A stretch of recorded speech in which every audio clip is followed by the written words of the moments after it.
Welcome back, ladies and gentlemen, to another Growing to the Movies. Your host, Jacob Growing. Yep, that's right. So today I watched the movie Inception. Yep, they had that back in theaters for a rewind. I'm happy they did because I've actually never seen Inception all the way through and I go, I know, Jacob, you're growing to the movies, but you haven't seen it?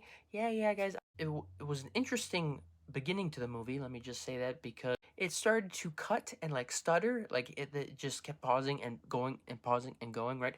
It was as if, like, when you put a DVD in there, but you got it off of like your coffee table because you forgot to put the DVD back in its case, and you're like, well, I want to watch this movie again, so you throw it in there, and then it just goes because you now it's a little scratched up. You gotta take it out and wipe it off, put it back in, and it just does the same thing. Take it off, wipe it off, put it back in, and then it finally works. Basically, that's what happened here. So I didn't know if this was just some joke or this was part of the movie or this, I was in a dream. I don't know. All I know is when I came to the theater and I sat next to these two guys next to me, they had their socks out, man. They had their shoes down. So they had propped up. I mean, I never seen that before in my life. I mean, that's pretty kudos to them because they're pretty comfortable. I don't know if they live at MJR, but good for them. I mean, they say it's more fun at MJR, so maybe that's why. But yeah, so yeah, I was taken aback a bit, but I will say that this movie was great. It's a must watch for me. There were parts in here that felt a bit long.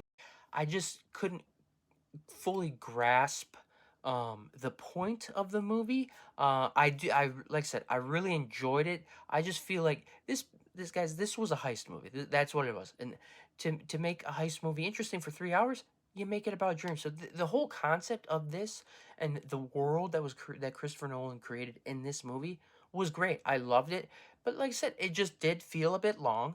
And there were a few things that I kind of wanted to see that I didn't see, which is totally fine. What I love about movies in general, my manager actually asked me this not too long ago, asked me why I like movies. Well, I like going and watching movies because it takes you into a new world. What a movie is just a canvas for a director to create. It's their muse, right? And I love just entering a new reality and finding new worlds. I love adventures and love um, exploring and love learning new things, and that's what movies can do, and that's why they're so important. And that's what this movie did. It gives you a different perspective. Now, the perspective is what is reality. It's like, whoa, well, why? Thanks. Why did I have to think about that? But it is an interesting thing to think about, and so I definitely recommend this, guys.